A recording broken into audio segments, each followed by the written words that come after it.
Good morning. Welcome to the Unitarian Universalist congregation of Monmouth County. My name is Joe Donahue. My pronouns are he, him, and his. And I have the pleasure of serving this community as a member of our worship and nominating committees, and I'm also a board member of the Monmouth Center for World Religions and Ethical Thought. Whoever you are, whomever you love, however you arrived at this beloved place, you are welcome here. Our mission is to create community, transform ourselves, and transform the world.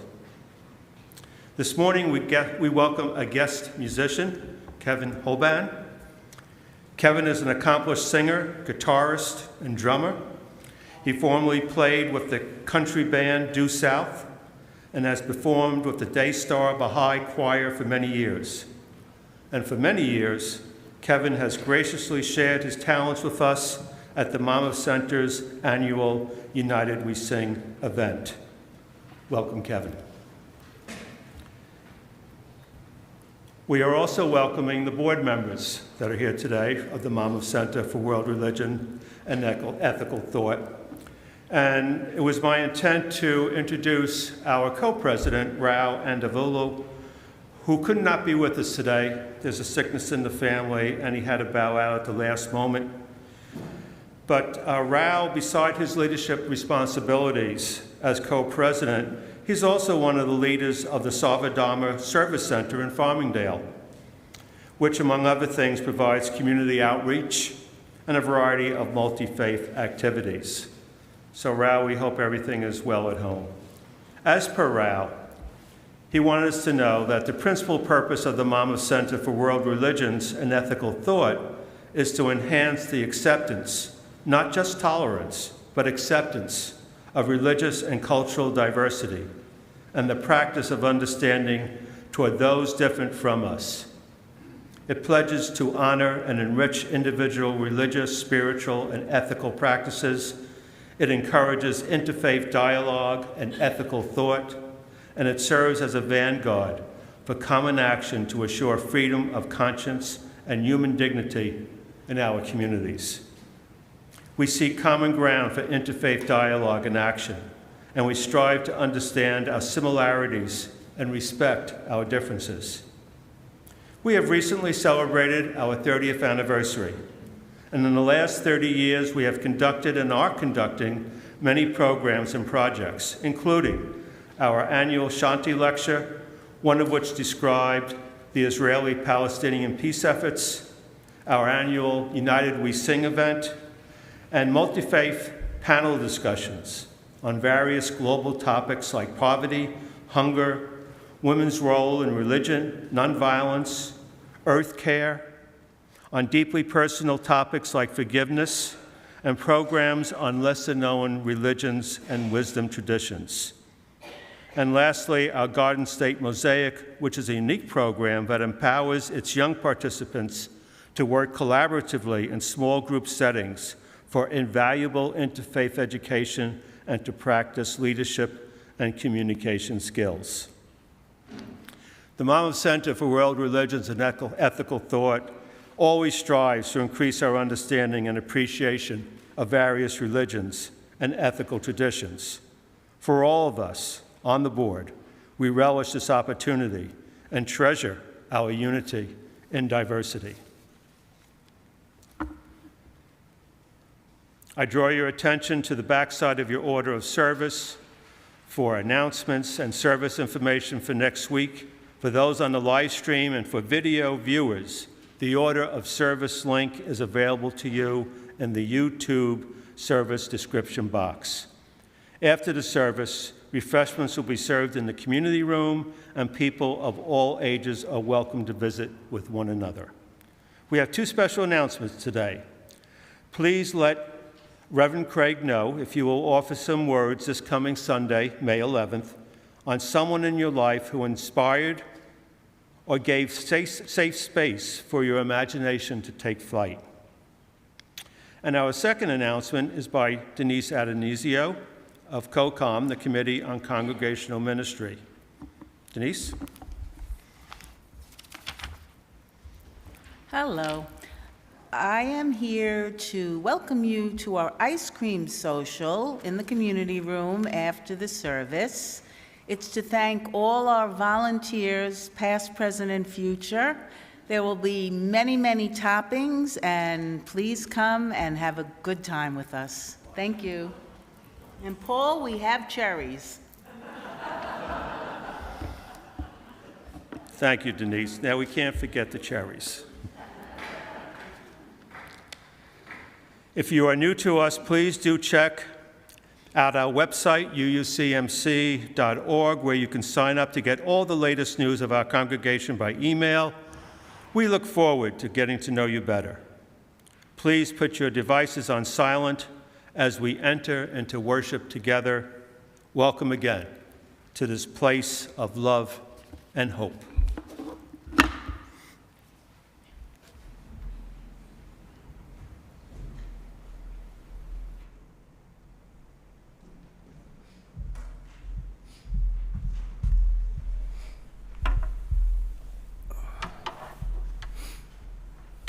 Good morning.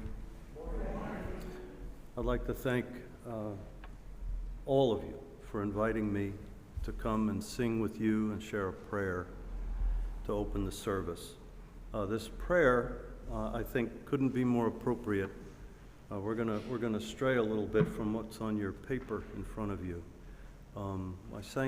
We sang this prayer at the last Universalist, Unitarian Universalist, United We Sing.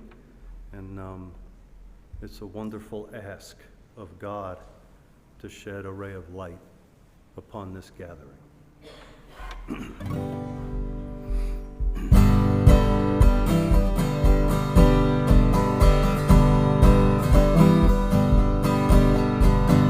Oh, divine providence, shed a ray of light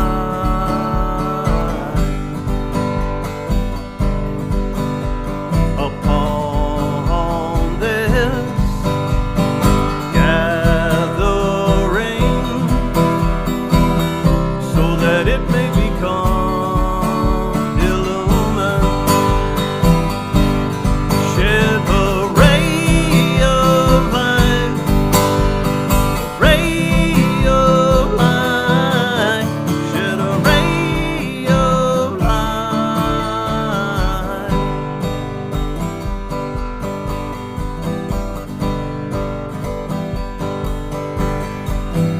Oh, divine providence, shed a ray of light, shed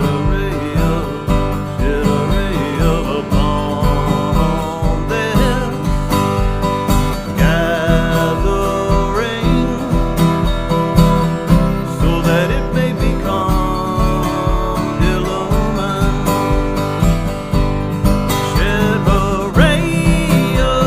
light, a ray of light, shed a ray of light,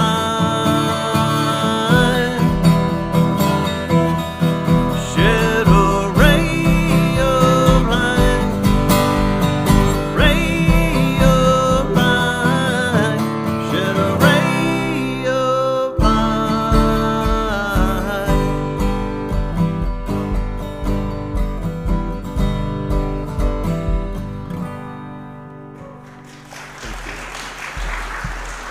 Thank you.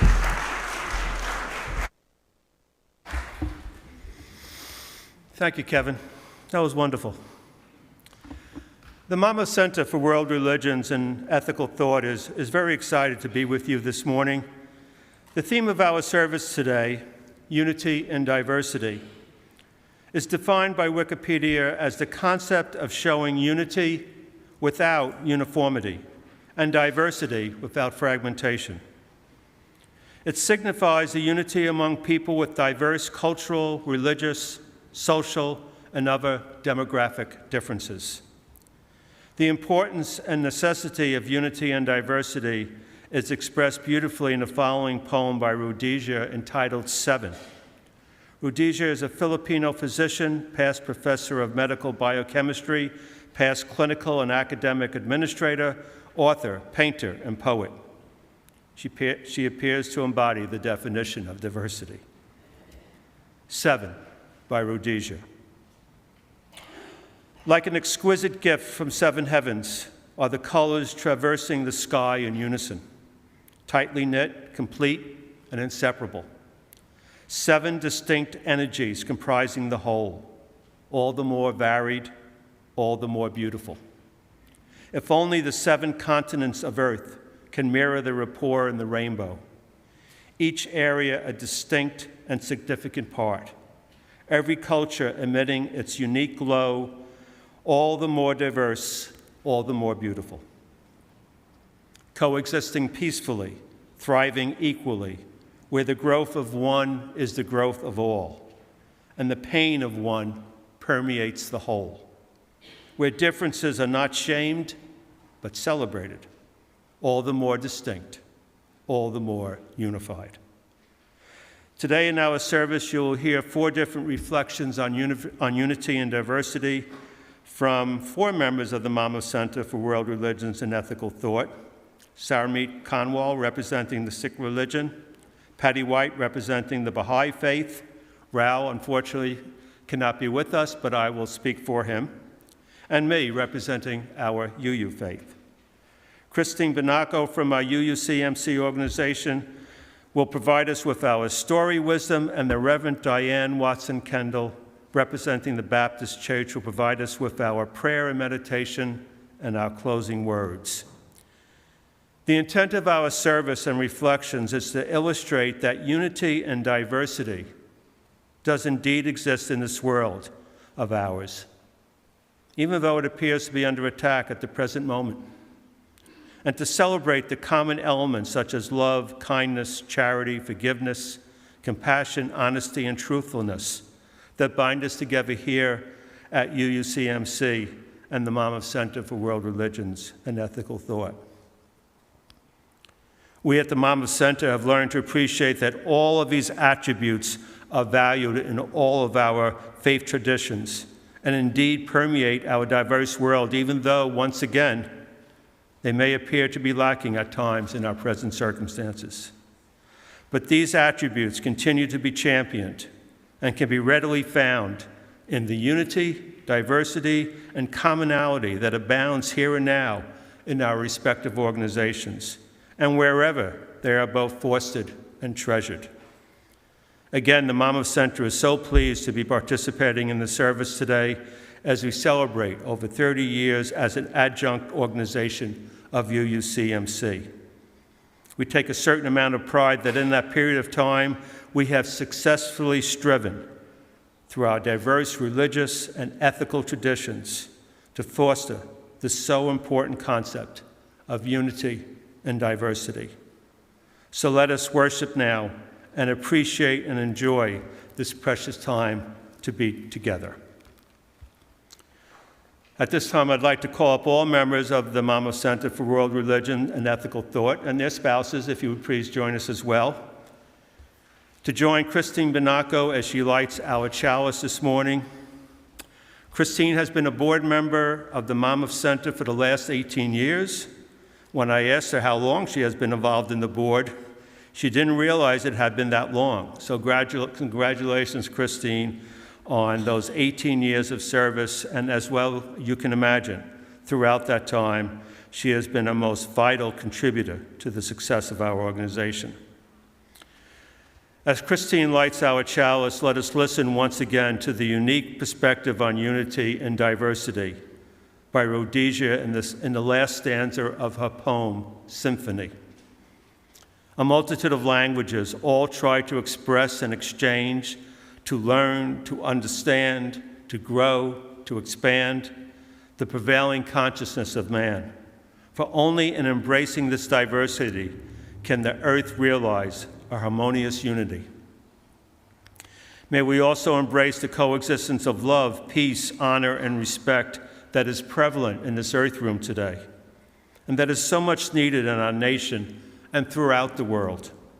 and let us understand and appreciate that our religions and traditions, at their core, teach us the important values and virtues that enable us to make this world, in all its glorious diversity, a better place for all humanity. I now invite you to rise as you are willing and able to join in the singing of hymn number 193 in your gray hymnal, Our Faith is But a Single Gem. That's page 193. Good morning, everybody. Good morning. Rather than playing this introduction, I will sing it so you get a better sense of how it should be sung, these phrases, which are even but still very folk-like. So I'll sing the first verse as the introduction, and then we will sing the whole thing. First verse again, 2, 3, 4.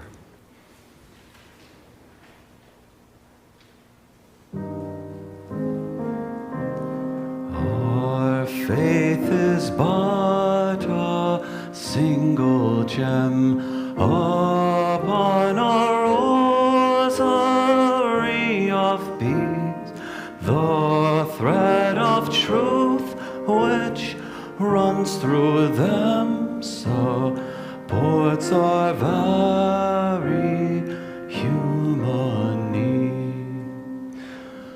Our faith is but a single gem upon a rosary of beads, the thread of truth which runs through them supports our very human need.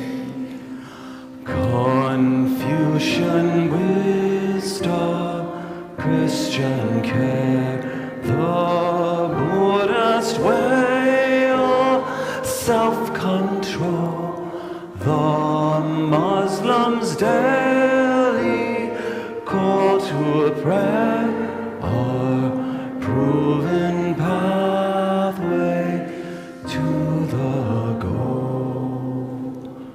From many days the truth eternal is proclaimed by Western saint and Eastern sage, and all the good I've ever named. Beside the noblest of our race, our lives as yet cannot compare. May we as length that truth embrace, and in their sacred mission share.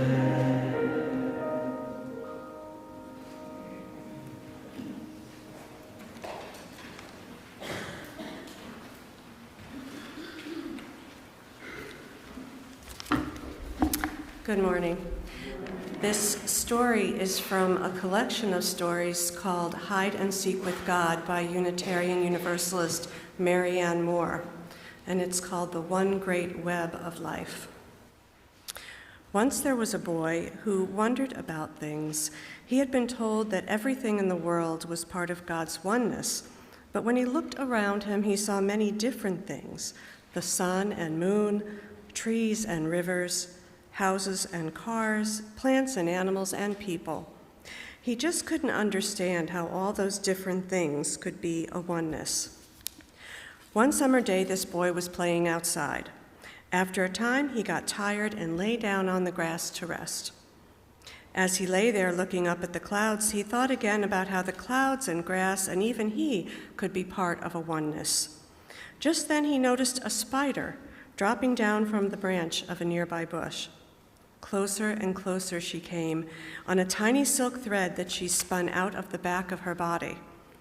He couldn't believe his ears when the spider said to him, "So you are wondering about how the different things in the world can be part of God's oneness?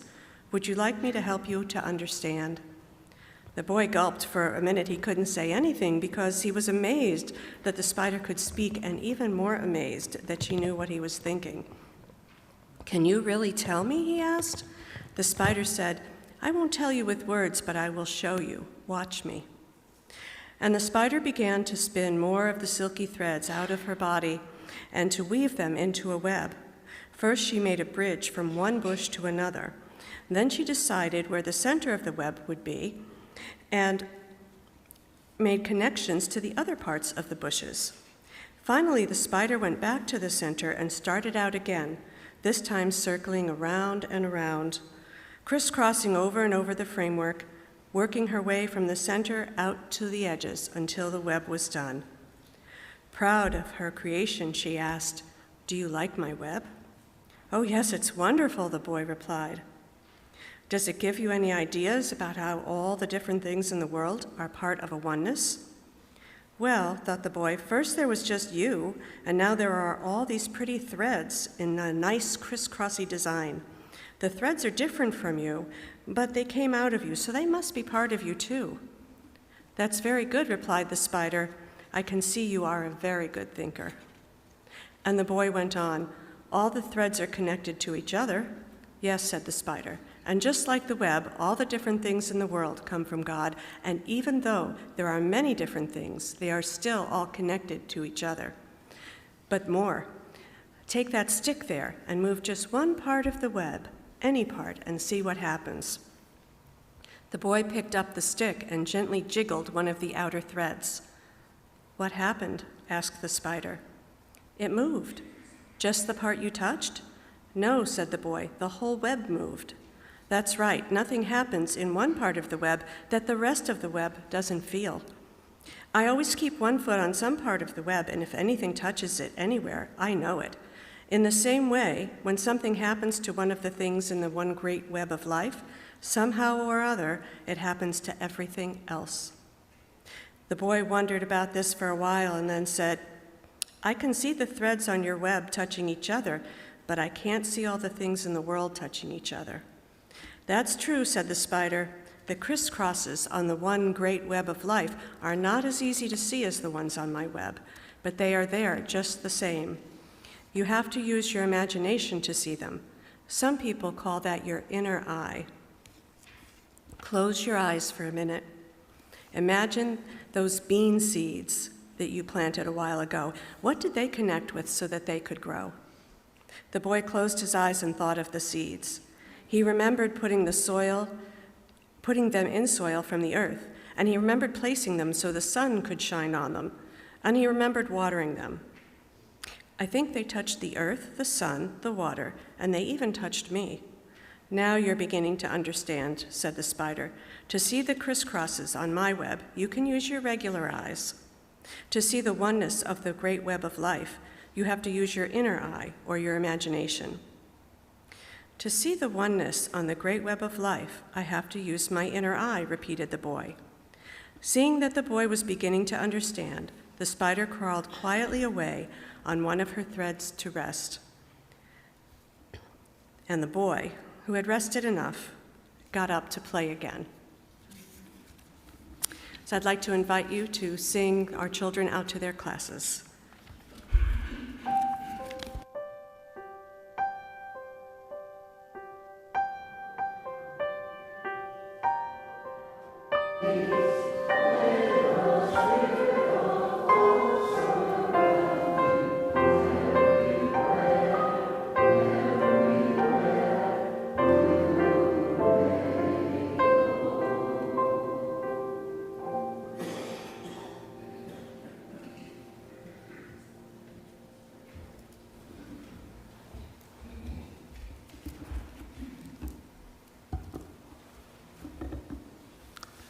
Greetings to all of you.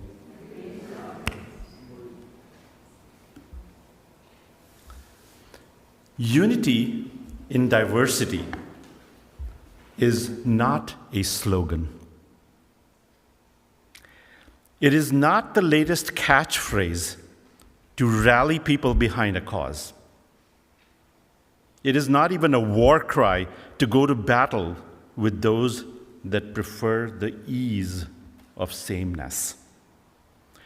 No, folks, unity in diversity is a law of nature that we seem to be forgetting. The universe started with only two kinds of atoms, hydrogen and helium. That was enough to make stars and galaxies, but not life. It took several billion years to cook another 100 or so atoms before life could emerge. Today, the unity of one human body needs 27 kinds of atoms for its organs to work together to keep it healthy and breathing. Life emerged on Earth as a single kind of a living cell. But its diversification is the only reason that we are here today. Microbes fertilize the soil in which plants grow. Plants use the soil's nutrients to make oxygen. Insects breathe that oxygen and pollinate the flowers. Animals eat the fruit and help spread its seeds. A single, interdependent ecosystem with all its diversity is what sustains life on our planet. Each region in the world has a unique set of resources to offer. Global trade binds the human community together by once again supporting unity in diversity. It is only by enriching each other through our human differences, such as culture, race, gender, history, and religion, that we can hope to build a harmonious and prosperous future for our race and our planet. I feel lucky to have been born into a faith that was founded on the very principle of not just respecting or tolerating our differences, but celebrating and leveraging them for the good of all. Guru Nanak, the founder of Sikhism, was born into a world of intense conflict between Hinduism and Islam.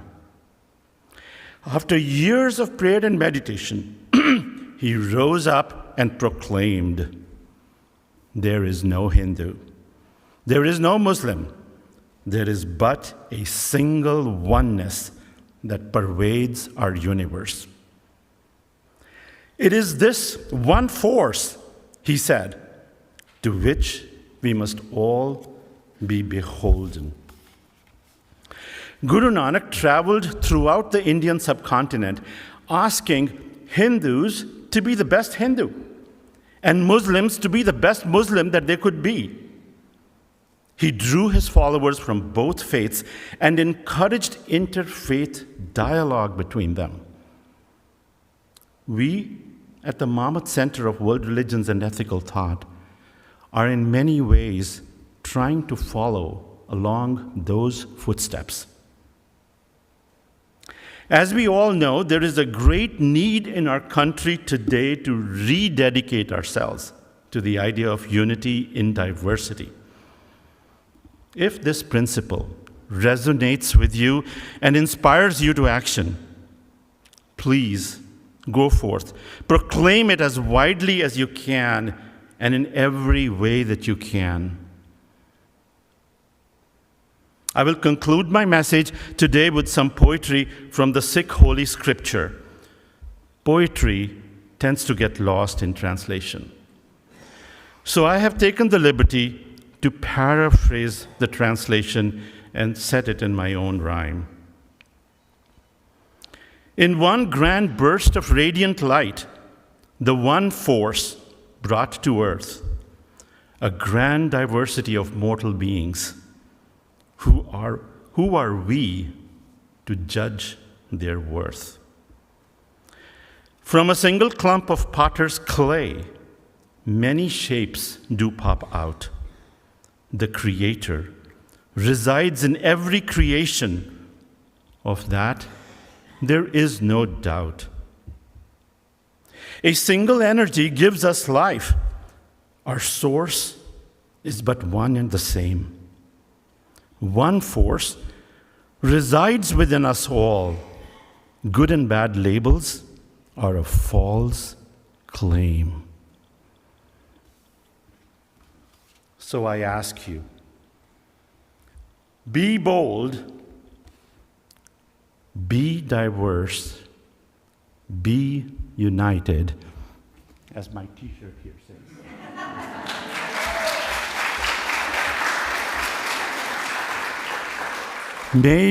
May the one force be with you. Thank you.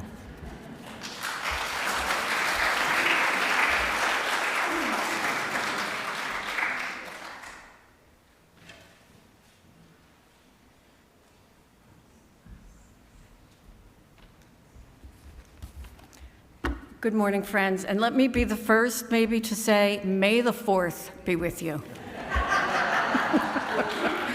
I see most of you get it. Consider the flowers of a garden.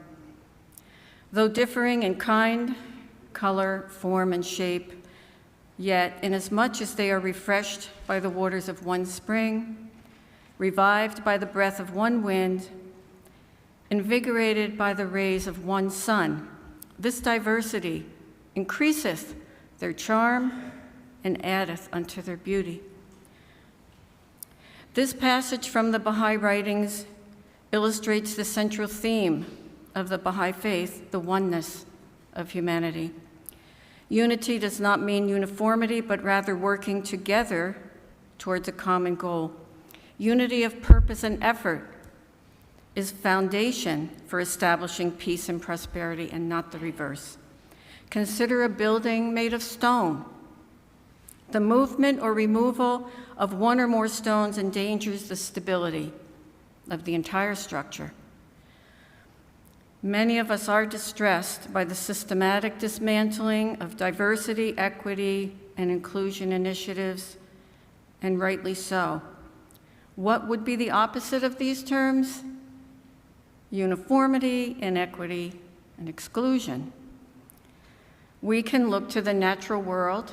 So thank you, Sarmeet, for offering your, I feel like I'm kind of following in what you were bringing up. In the natural world, diversity within species is a natural protection, actually, against the changes and chances of life.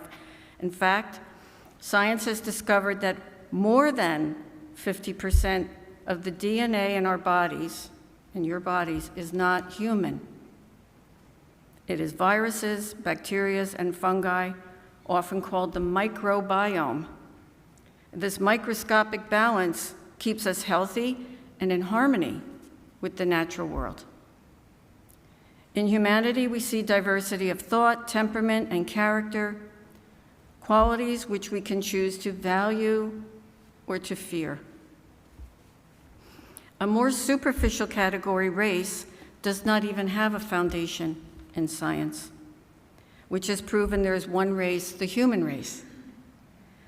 When we value diversity, we acknowledge the contributions of all that are needed for the betterment of society.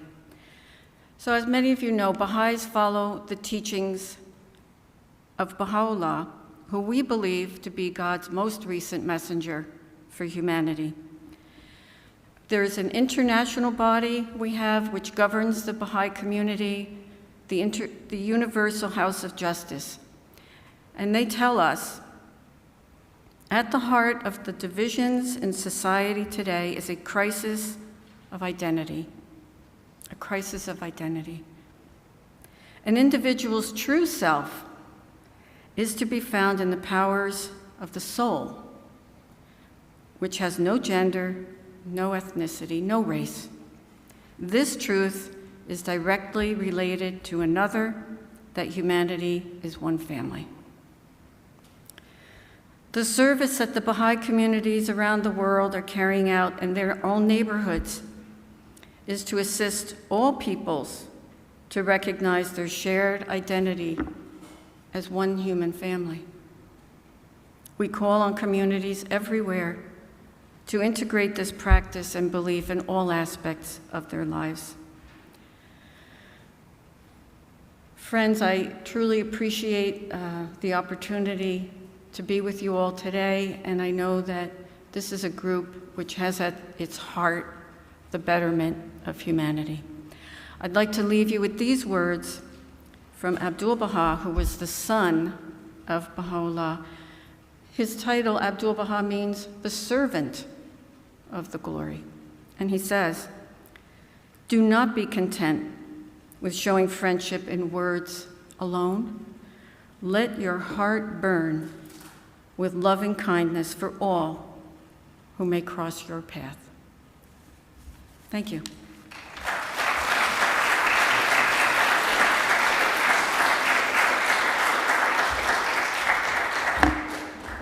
Thank you, Sarmeet and Patty, for those wonderful reflections. Every week in this congregation, we are provided with an opportunity to practice generosity. This is your invitation to contribute to the well-being of our congregation and to our social justice partners through the good works of organizations which receive half of the monies collected each month. Our Share the Plate recipient for the month of May is the T. Thomas Fortune Foundation, located in Red Bank. Since 2008, CEO Gilda Rogers has worked with a group of dedicated citizens to refurbish the house once owned by journalist T. Thomas Fortune. The foundation offers a great many cultural programs for all ages.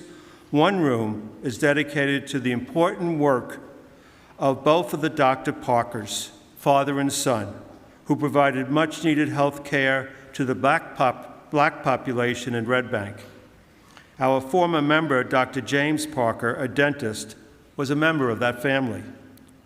For those of you present here in the meeting house, the plates will be passed by the ushers. You may also join this time of generosity via text, send your offering by mail, or charge your contributions online with a memo designating amount to the T. Thomas Fortune Foundation. Please give generously. Thank you.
Thank you, Michael. At this point in the service, Raul was to provide us with his reflection, and luckily he sent me a copy just in case, and it's just in case. So Raul writes, "The Webster Dictionary defines unity as the quality or state of not being multiple, oneness. The same dictionary defines diversity as the condition of having or being composed of differing elements. Variety, especially the inclusion of people of different races. From the appearance, these two words are antonyms. Yet unity and diversity is what we see in life and sometimes strive to achieve, which sometimes can be challenging. Before I give my reflection on this topic from the Hindu point of view, let me state that what we call Hinduism today, or was being called so for millennia, is actually called Sanatana Dharma, meaning internal way of life. This is arguably the oldest structured way of life known to man. This way of life was a result of many individuals' wisdom over the previous centuries.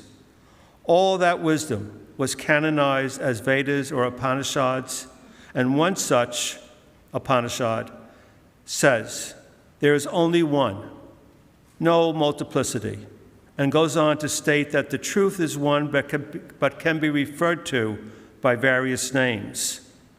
These and other similar sayings establish the belief of unity as defined above.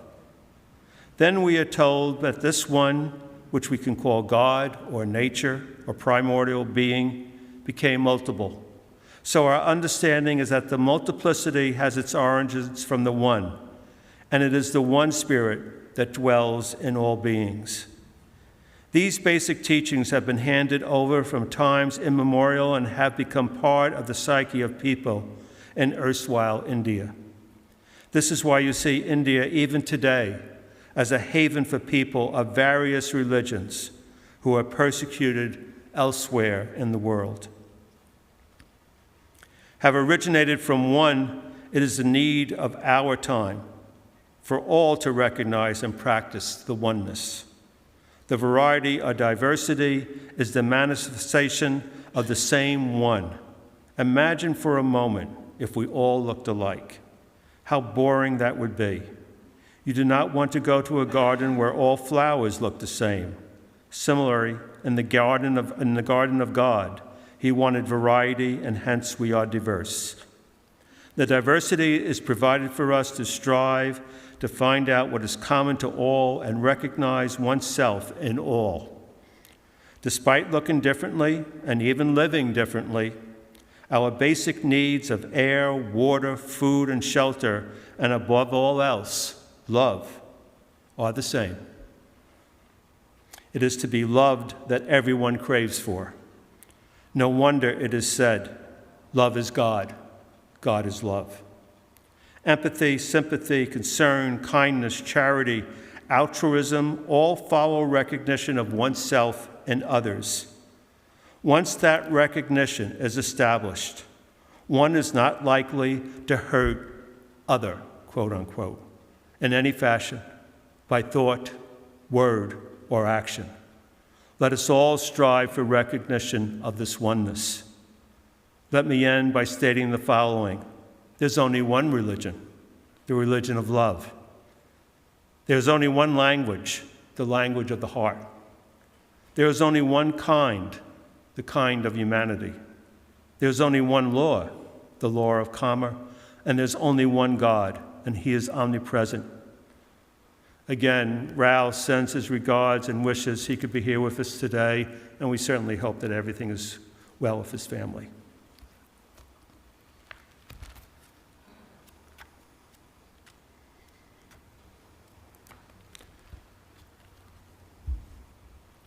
There is a statue.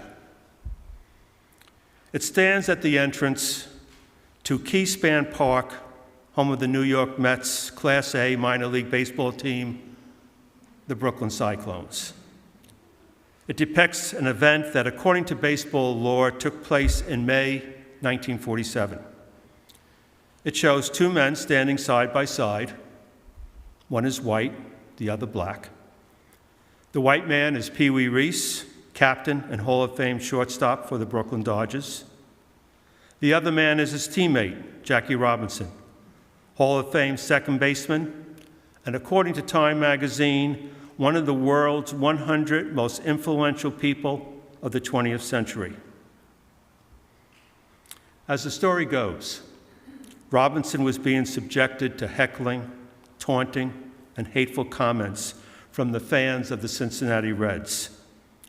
Reese, hearing this verbal abuse, walked across the field and commenced talking to Robinson while placing his arm around his shoulder.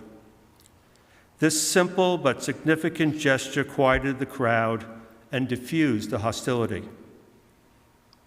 Years later, Robinson informed a sports writer that after Pee Wee Reese came over to him, he never felt alone on a baseball field again.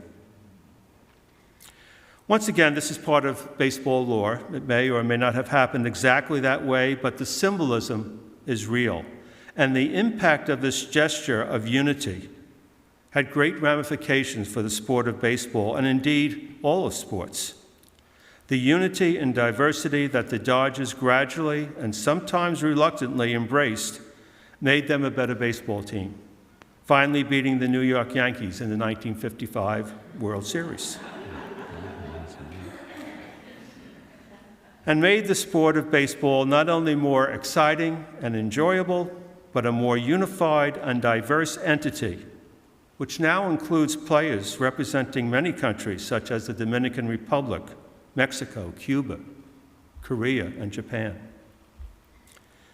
The gesture by Pee Wee Reese didn't stop the hatred and the prejudice, nor the death threats that Jackie Robinson had to endure the rest of that season and seasons thereafter.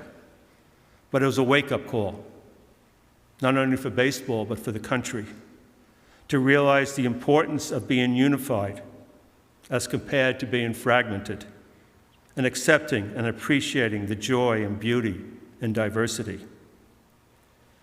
The power of unity and diversity is also promoted in the following folktale by Momita Day, a prolific award-winning author from India whose books have been translated into many languages. Long ago, in a peaceful village in India, there stood an ancient banyan tree known as the Tree of Harmony. It had vibrant leaves of every color imaginable, and each leaf represented a different story, culture, and tradition from around the world. The people of the village believed that this very special tree was a symbol of their unity and diversity. One year, during the village's annual Festival of Colors, a young girl named Mealy stood gazing at the Tree of Harmony and wondered how the tree came to be so magical and why it was so important to the village. Her grandmother, observing her granddaughter's fascination with the tree, sat her down and told her the following story of how the tree came to be. Once, the land was plagued by conflict and discord, with each tribe believing their way of life was superior. One day, a wanderer arrived in the village with a mysterious seed that had the power to bring peace and harmony to the land. However, to achieve this desired result, it would need the love and cooperation of the tribes to bring the seed to fruition. The tribes agreed to put aside their differences and work together to help the seed grow into a magnificent tree. Each tribe contributed something unique to the planting of the seed. Some brought fertile soil, others brought crystal clear water from a sacred spring, and others sang ancient songs of growth and renewal. And as they worked together, they began to understand and appreciate each other's skills, customs, and traditions. Due to their combined efforts, the seed sprouted and grew into a beautiful tree with leaves of every color, the Tree of Harmony. As long as it stands, it serves as a testament to what can be achieved when people embrace their differences and work cooperatively toward a common goal. Mealy listened intently to her grandmother and asked her if that is the reason why the village celebrates the Festival of Colors. The grandmother smiled and replied it was, and that the festival reminds us that our differences make us stronger and more vibrant, just like the leaves of this tree. It's a celebration of the beauty that comes from diversity and the strength that comes from unity. The author Benjamin Creme believes that the whole process of evolution is moving toward oneness, fusion, and synthesis. In a word, unity. As we well know, the old order seeks in every way possible to halt the progress of this moment for change and achieving unity. Bob Dylan famously alluded to this problem of the old order when he wrote his 1963 song, "The Times They Are A-Changin'." As he stated to mothers and fathers throughout the land, "Your old road is rapidly aging.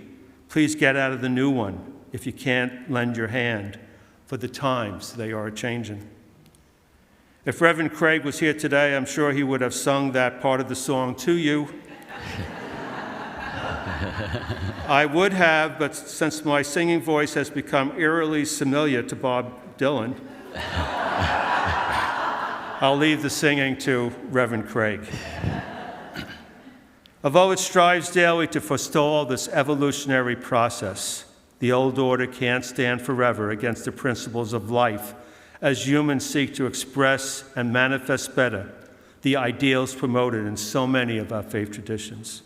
Sharing, justice, being in right relationship with each other and our environment, love, and of course, peace and unity.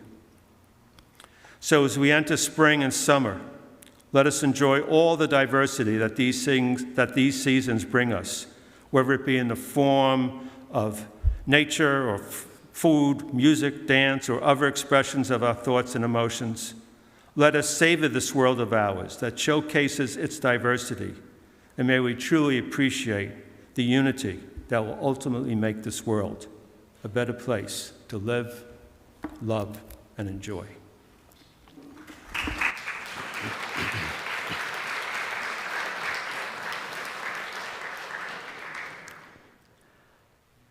The two songs I chose today, on the surface, immediate level, they reflect the theme of the first song, but as I see this whole service, all the reflections and speakings about the garden and a rose, both the songs reference a rose, but what Kevin performed was called "In the Garden of Thy Heart, Plant Naught But the Rose of Love."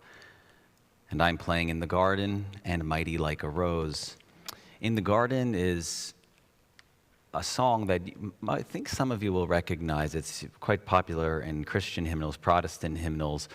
And "Mighty Like the Rose" is an old secular pop song, but both songs sort of meet in the Venn diagram of using general images, being the garden, flowers, rose as Valhalla, heaven, the oneness, the universal I, your connection to God, whatever God may be, the mysteries, the mysticism of that, of that place, that we see in so many world religions. I will read a line from both, literally the first verse of "In the Garden" and then the ending of the first verse of "Mighty Like the Rose."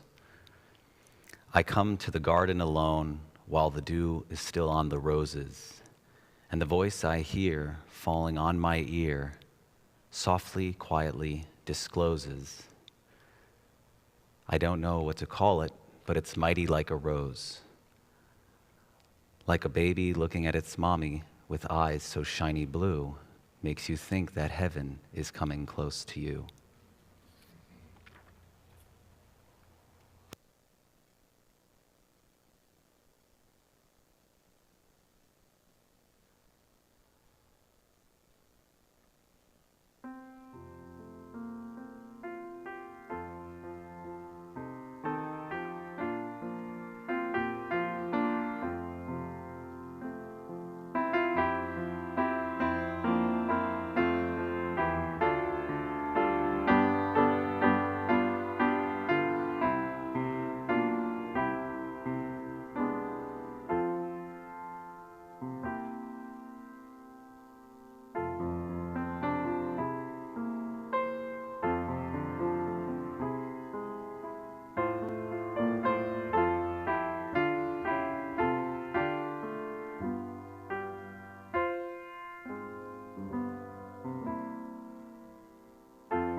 Musicians work hard, you know.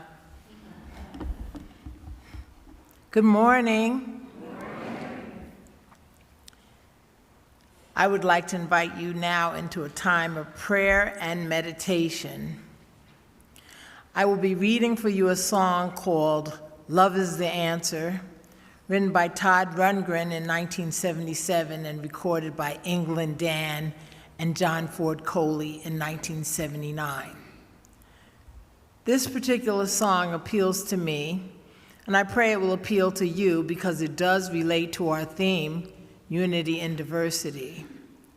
The lyrics are all about love, and I'm sure we will all agree with the quote from another song, what the world needs now is love, sweet love.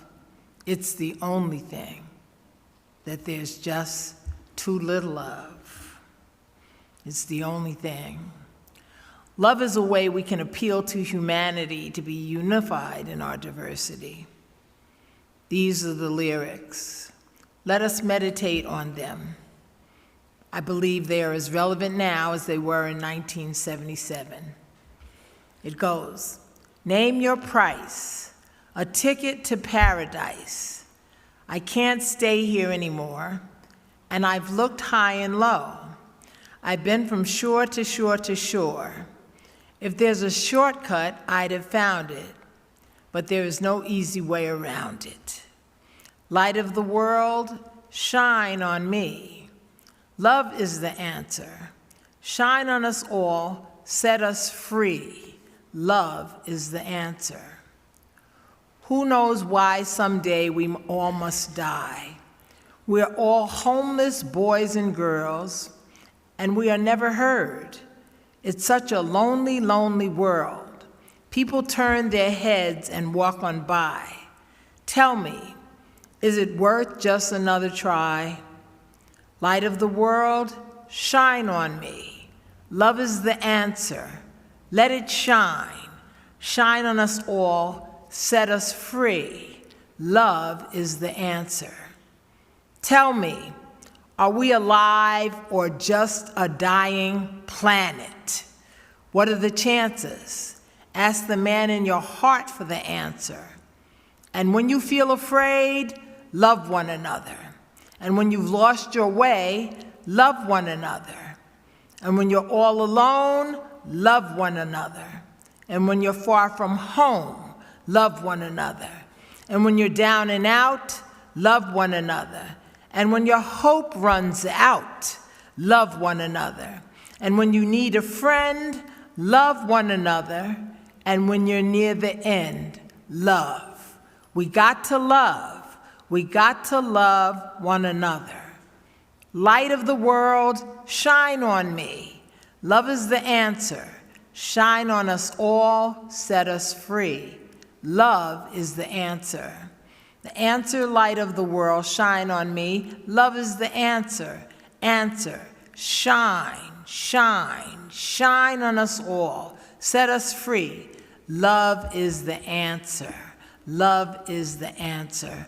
Light of the world, shine on me. Love is the answer. Shine on us. Set us all free. Love is the answer. Amen. I now invite you to rise as you are willing and able, and we will be joining in the singing of hymn number 318, 318, We Would Be One.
now please remain standing as you're able and receive this benediction coming from the New Testament Gospel of John, chapter 14, verse 27, and the Epistle to the Ephesians, chapter 3, verse 20.